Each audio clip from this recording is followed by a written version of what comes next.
There's a lot you probably don't know about tickling, but that ends today. Yeah, everything I know about tickling is from Tickle Me Elmo, and I'd rather not relive that.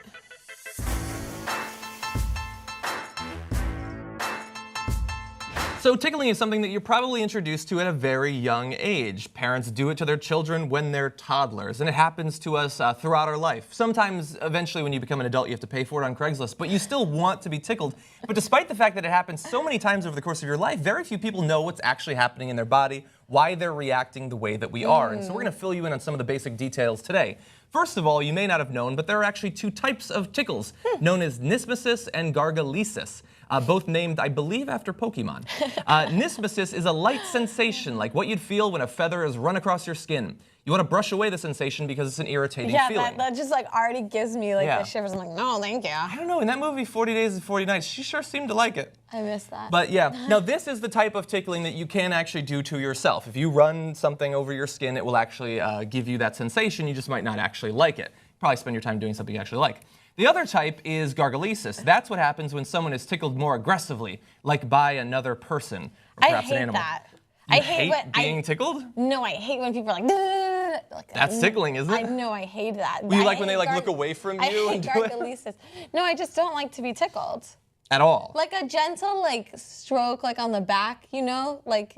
Or like a massage. I like to be massaged. I like to be massaged. Yeah. But I hate when it's like really aggressive and I'm like squirming. That's like the worst feeling. Well, but that's interesting because as we're going to get into, some of the theories about why we react the way we do to tickling, like by the squirming, like by the laughing, it might not be a sort of natural biochemical response. It might be a learned response that you tend to be tickled. It's not like, son, your mom just died.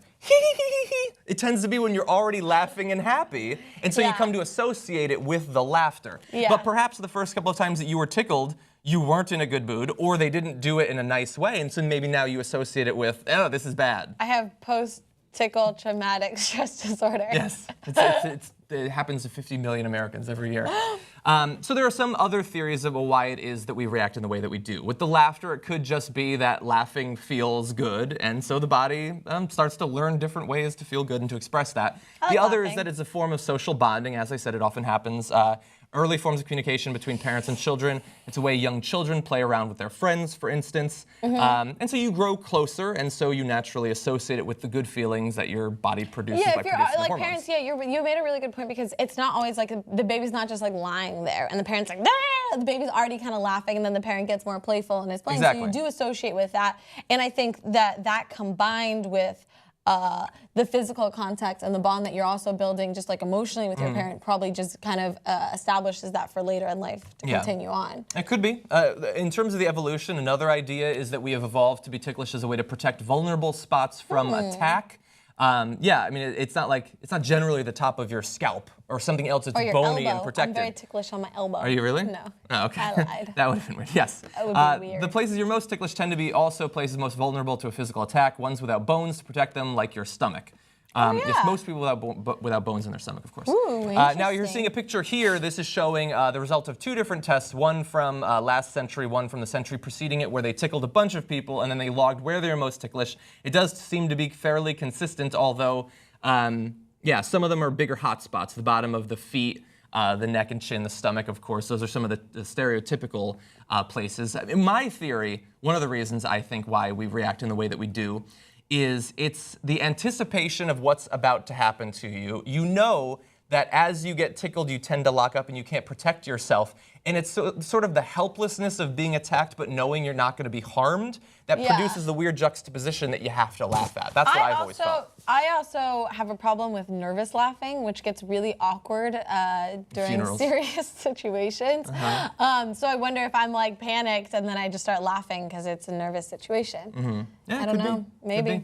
Now, in terms of what's actually happening in your brain, the two main parts of the brain involved with tickles, the somatosensory cortex, which processes touch, and the anterior cingulate cortex, which processes happy things, are much more stimulated when people are tickled by others than themselves. And as we said with gargalesis, you generally cannot tickle yourself in that way. But there's one group of people who can actually tickle themselves, people with schizophrenia. That is so interesting to me because basically they just don't recognize that it's like their their part of their body that's doing it. That's Yeah. insane. Yeah. Now, I I wonder if it wonder- extends to other personality disorders as well. Or if it extends with people with schizophrenia to other ways that maybe they can surprise themselves.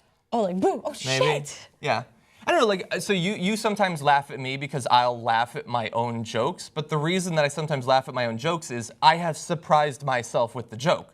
Like, it's not like I was thinking it through and I was like, that would be a good punchline, and then I deliver it. It's just I say it as it comes to me, so maybe I'm schizophrenic. Are you admitting now that you have?